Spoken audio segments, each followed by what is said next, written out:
And when you knock us down, we're going to get up. And on the way up, we're going to bite a kneecap off. Go ahead and say it, Ed. Go Tigers! When I woke up this morning, I was feeling pretty dangerous. You like that? You like that? F it. Jamar's down there somewhere. The New Orleans Saints select Marcus Davenport. No! Splash Brothers? Yeah. It's playoff. Keep going, Brace. Playoffs? Don't talk about playoffs. If it doesn't fit, you must acquit. What is up, guys? Chasing the trophy, and we are back with another episode. This is Clay this time, not Derek. Derek is, I'm not even sure what he said, man. It was work or church or something. Busy life. I know it's getting close to the baby time as well, so life's getting crazy for Derek, and I have been slacking like crazy for the Chasing the Trophy podcast this year. I know I did at least the first week, maybe the second week, but since then, man, Derek's been killing it as he always does, taking it over on his own. But I'm here to save the day this week, I guess, and do some waiver wire. Just want to shout out Derek mainly for keeping the boat afloat. We've been slacking as well with the actual Dirty Boot podcast that we do.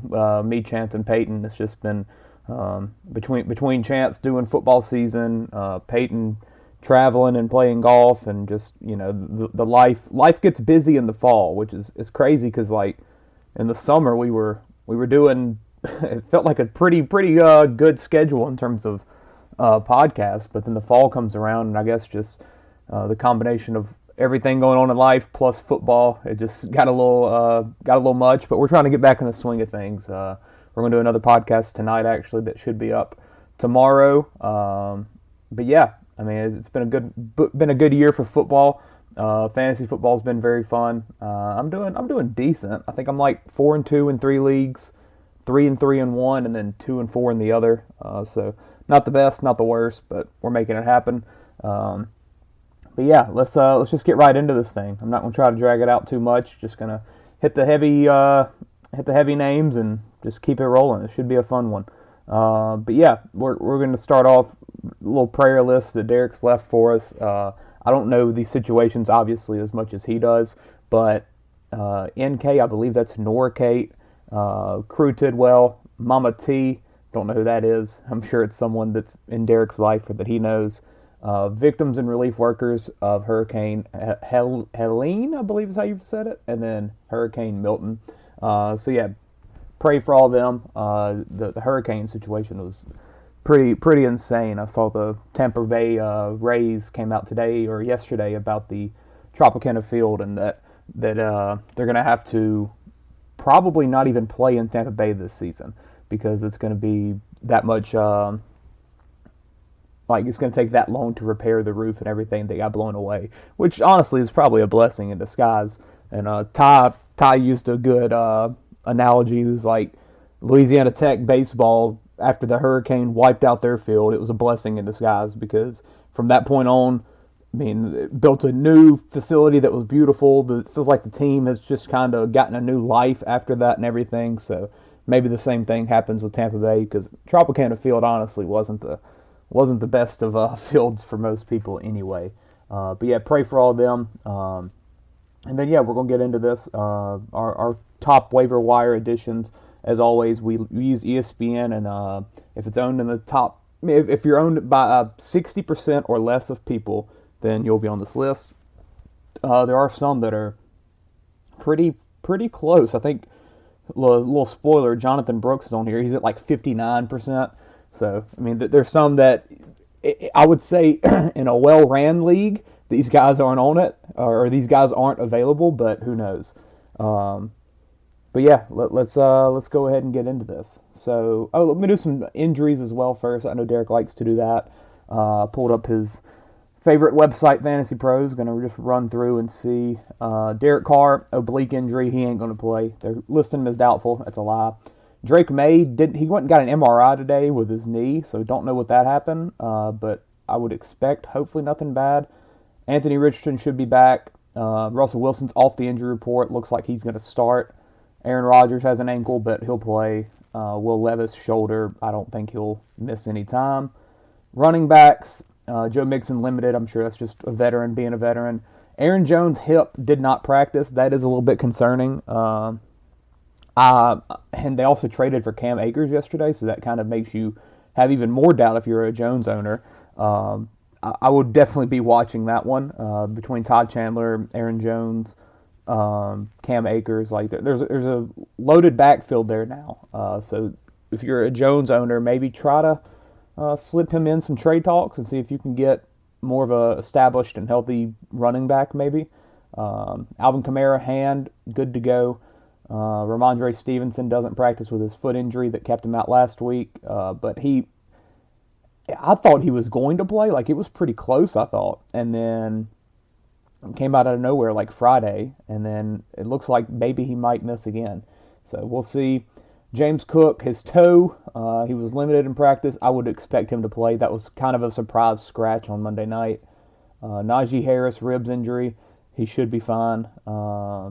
Brian Robinson Jr., knee, officially limited, but I would think he would play. Don't know. He did miss last week, but I don't think there was like much like big time concern from him. Jordan Mason limited with his shoulder injury. I think he'll end up playing. I think he said he could have played in the second half, which he got one carry in the second half, but I think he said he could have played if he needed to, but obviously freaking anybody can run for San Francisco, and it worked. Bijan rested. ETN hamstring limited. They're calling him week to week, but he's limited. I would expect that he doesn't play this week against the Patriots. They go with Tank, they go with Dearness, and then I would expect that they have a bye week, week 8, after having 2 games in London. That's going to be a big change whenever they get back home. So they'll probably hold him out and then let him come back week 9. But who knows what kind of role he's going to have, because it looks like it's just changing by the day. Jerome Ford probably won't play. Nick Chubb looks to be back. He wrote a freaking article in the Players Tribune yesterday, so if he doesn't come back the week after writing an article thanking Cleveland and everything, saying that he's ready to go, it'd be a very big surprise. But still, don't play Nick Chubb yet. You want to see what happens with that backfield, and the offensive line certainly isn't what it used to be. It's just a wait-and-see approach for me. I would give him at least a week before I put him in a lineup. Jonathan Taylor doesn't practice. He might miss again, but Trey Sermon's also banged up, so I don't know who's going to run the ball. Maybe Tyler Goodson. Just be on the lookout for some of those guys. Devon Achane practiced in full after his concussion, so that week off was very good for him. Devin Singletary limited. Chuba Hubbard rested. Jonathan Brooks was limited in practice. They finally opened up his window. Yeah, that's pretty much all of it for running backs. Nothing too significant. The big ones to watch would be Aaron Jones, Jonathan Taylor, and then ETN, I guess. But I think a lot of people are already starting to move on from ETN if they have him. Let's see. Receivers. I know Olave's out, and Shaheed is having meniscus surgery, so Shaheed might be out for the year. But Olave should just miss this week, especially since they'll have 10 days to rest after that. I think with probably a concussion. If not, it was something up in the upper body. Kendrick Bourne, full participant. Let's see if there's anybody that's worth anything here. Mike Williams, personal, did not practice. Maybe he just cannot catch footballs. Noah Brown, Gabe Davis, Michael Pittman. Back injury, non-participant. Josh Downs doesn't practice with his toe, but he'll be good to go. Wandell limited, nothing significant. Malik Neighbors concussion, he practiced in limited fashion. Missed 2 weeks with that concussion, but it looks like he should be good to go for Sunday. Jaden Reed ankle, but I think he's just kind of been. I think he's just kind of been just dealing with that all year. Dotavian Wicks, Christian Watson, all of them are kind of banged up, but nothing that's crazy. Deontay Johnson doesn't practice with his ankle. He was dealing with that last week. As I mentioned, Olave, he's out. Amari Cooper not practicing. Don't know if he'll play this week. He did just get traded from the Browns to the Bills. I don't think he has an injury, but I think it's just when is he going to be up to speed with everything? It's a little bit different than the Devontae Adams going to Aaron Rodgers situation. Terry McLaurin rested. Devontae Adams, as I just said, hamstring to practice fully Wednesday. Don't think he'd be practicing if he was still in Las Vegas. That's pretty much everything there. Tight ends, I don't think there's anything. No, Hawkinson practiced limited on Wednesday. I don't know when he'll come back. Goddard missed practice with a hammy. Dalton Kincaid, limited practice with a collarbone. Evan Ingram, limited practice with a hamstring, but he should be good to go. Njoku practiced fully. That's good to see. He could be someone that, now that Cooper's gone, could be in store for maybe being the number one target on offense. Taysom Hill, doubtful, probably will not play. And then Tucker Kraft, limited practice. But yeah, that should be it. And now we'll move on to our waiver wire. For the quarterbacks, we got Drake May playing against Jacksonville this week, who not very good. I think we saw that last week with Caleb Williams lighting them up in London. Drake May looked pretty good last week. The deep ball was definitely in full effect. Hit Kayshon Boutte on some of the deep throws. But yeah, it's gonna be a very it's gonna be fun to watch the Patriots, which is not something that has been since Brady was there. I think Drake May, it's going to take some time, and it might not even be anything crazy this year. But this past game against Houston, you did see the flashes of a very, very talented and young quarterback. And yeah, he's definitely someone to pick up and see, especially with a guy like that on a Patriots team that not going to win many games, so should be in a lot of negative game scripts and should be forcing him to throw the ball. I mean, honestly, 35, 40, 50 times a game. So should be a lot of throws there for him, and he definitely can be playable down the stretch. Sam Darnold, don't love the game against Detroit, but after that, the schedule's pretty easy. You do got to remember they're playing, I believe, a last place schedule or a third place schedule. I don't know how that division panned out last year, but they were towards the bottom, and yeah, it's a pretty good schedule for Minnesota coming up. So don't sleep on Sam Darnold. He's only owned in 45% of the leagues. He had the bad game against the Jets and then had the bye week, so he's probably owned in less leagues and just his hype overall is down. But after this Lions game, which he might not have the best of games, after that he should be back to, honestly, top 15, top 10 type QB play going forward. Geno Smith. Geno didn't have a great game against San Francisco, but yeah, he's still the quarterback number 6. He's playing against Atlanta. Geno's he's a guy that, he's the perfect backup quarterback for your team, honestly. I don't think he needs to be relied upon as your starter yet, but he's playing really good football right now. I love that scheme, and it's been the past couple weeks have been tough against some pretty stout defenses, but don't sleep on that Seattle offense yet. Jared Goff, don't want to play them. Don't want to play him this week against Minnesota because they just destroy everybody. But he's already had his bye, and the Lions' offense has just been freaking beautiful to watch. So Jared Goff, yeah, like I said, don't play him this week, but he's a great backup quarterback, and like the man's not even missing throws anymore. Like he's had like back-to-back games that he was perfect or almost perfect in. It's pretty crazy. And then Aaron Rodgers is the last one, especially now that Devontae Adams is there. Between Devontae, Garrett Wilson, Alan Lazard, Tyler Conklin, Mike Williams, if he wants to, act up and actually play like a real receiver. Breece Hall out the backfield, changing offensive coordinators. It looks like a lot of better things could be on the way for the Jets. That is it for the quarterbacks. Also got to throw in Caleb Williams as a stash because he's on a bye this week. But man, he's starting to look like a guy that was a number 1 overall generational type pick, and I think he's starting to prove a lot of the people that doubted him after 2 NFL games that he's pretty good at football. Let's run on to the running backs. Looking at the running backs, a lot of these really aren't someone that's going to come and just start for your team, but they are some where given an injury here or there, or maybe just a change in guard in the backfield, maybe these guys do form out a role.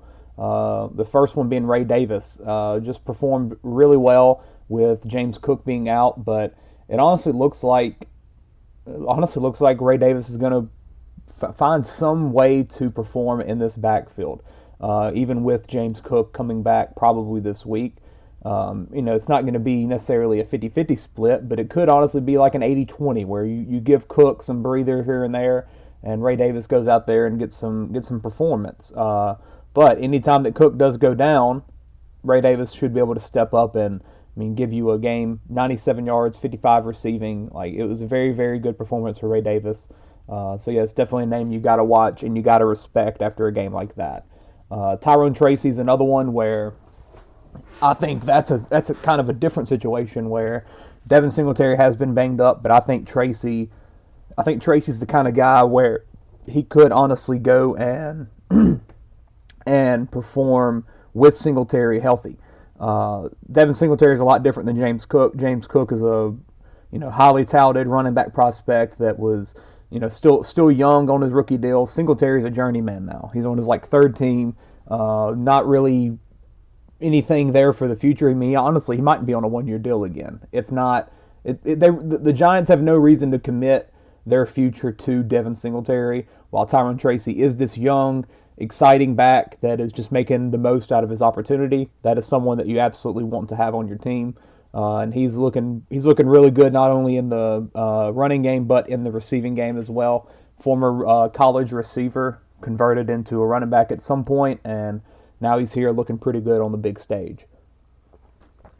Alexander Mattison is the next one who, man, how many years have we been talking about Mattison being like the handcuff for Dalvin Cook in Minnesota, and then Dalvin leaves and it's like, oh, this is Mattison's year. He sucked last year in Minnesota, and now he's in Vegas behind Zamir White. Everybody thought Zamir White's going to have the great year, and boom, here comes Alexander Mattison being RB25 through 6 weeks. He's having a good season. Honestly, he is. He feels like he scores every week. Like, it's nothing. He's not going to have like the most efficient touches or anything like that, but he just kind of gets the job done, and it's something that through 6 weeks you kind of got to respect it. And it's a guy that you can throw in any situation, and maybe he gives you 30, 40 yards rushing, 3 catches for 20 yards, and maybe he sneaks into the end zone, and it's a solid day. That's just really what you got to hope for with Mattison. He's definitely a solid bench piece, as your 5th or 6th running back on your team, something like that. But yeah, very, very interesting to see how this works out. And also now that Devontae Adams is gone, it just opens up one more, or gets rid of one more guy ahead of him for touches. So Alexander Mattison, yeah. Sean Tucker, owned in 1% of leagues. But after he goes out for 136 yards on the ground, 56 yards through the air, and a touchdown against the Saints. It was more of Rachaad White being out and Bucky Irving being the lead guy, and then the Saints just getting blown out to where Sean Tucker took over in that fourth quarter. But, honestly, after a game like that, you kind of just got to expect that Tampa finds a way to get him on the field in some form. Sean Tucker, yeah, it's not like he's going to be, a every down back, but it honestly could work into a 3-way timeshare between Tucker, Bucky Irving, and Rachaad White, because I don't think Rashaad's going anywhere just yet. So definitely a name to keep an eye out for and stash on the bottom of your bench for now. Tank Bigsby, still only owned in 44% of leagues. I think you got to get him again this week, and this could be the week that he breaks out. Going against New England in London, probably without ETN, and it seems like they want to give him the full workload. Now, the Dearness Johnson situation last week, I think that was more so negative game script because the Bears just kind of took that game over, and Dearness is far more of a third down type of back than Bigsby. Bigsby's your workhorse, your first and second down kind of guy, especially whenever you're not losing by 20 points the entire game. So, and this game against the Patriots should be a lot closer between probably the two worst teams in football. But Tank should have a lot more of a chance to actually, get 15 to 20 carries and, maybe some passing game involved as well. But yeah, still give Tank a shot. And then Jonathan Brooks, as I mentioned earlier, still owned slightly under 60% of leagues. That might have changed today after his workout video came out. Don't really know what's going to happen there, but the first running back drafted out of the NFL draft last year. Chuba Hubbard has been performing really well, but still, at the end of the day, Jonathan Brooks is a guy that you got to respect and see what happens whenever he gets out on the field. And maybe it's a 50-50 split between them two because, Miles Sanders certainly isn't doing anything. Some handcuff options as well. Braylon Allen still performing pretty well. Should have had a touchdown, but they did call it back after what's the word Aaron Rodgers used? It's like a faulty holding or something on it. So, there were so many flags in that game Monday night. It was ridiculous. Jalen Wright, Todd Chandler, and then Nick Chubb, if he's somehow on your waiver wire, grab the man, please. He deserves way too much respect. Let's move on to the wide receivers. All right, wide receivers. We got Josh Downs coming off another really good week. He's performing really well. I liked him last year. I think I played him some last year. But this looks like a little bit of a different Josh Downs. He's coming back from that injury, and now he's just not really looked back. Hasn't had a bad game yet. I think he's going to be good enough with Richardson. We haven't really seen him play with him much.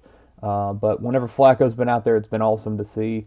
And we'll see if he does have that connection with Richardson. And who knows, maybe Downs not being out there with Richardson has been the missing piece. We've seen Richardson kind of struggle with just the Alec Pierce, Michael Pittman connection. Maybe in practice during the offseason, maybe Josh Downs has always been his guy. We never know that. So it'll be interesting to see this Colts offense at full strength for once, or very close to full strength. We don't know if Jonathan Taylor's going to be playing, but regardless, should be full strength in terms of pass catching options with their quarterback Richardson probably on the way back. Demario Douglas, very good back-to-back games, 9 targets both of the past 2 weeks. Now Drake May's out there, not the shell of Jacoby Brissett. Drake May gives you some excitement, and Demario Douglas, who shockingly is 5'8", did not know that till the other day. Just found that out. I thought he was like a 6-foot guy, but he's 5'8". But man, he plays some good football. So shout out to Demario Douglas. Wait, I think I've been calling him Demario Davis. I think I have, or am I going insane? I don't know. But Demario Douglas, only owned in 21% of leagues. Definitely keep an eye out for him.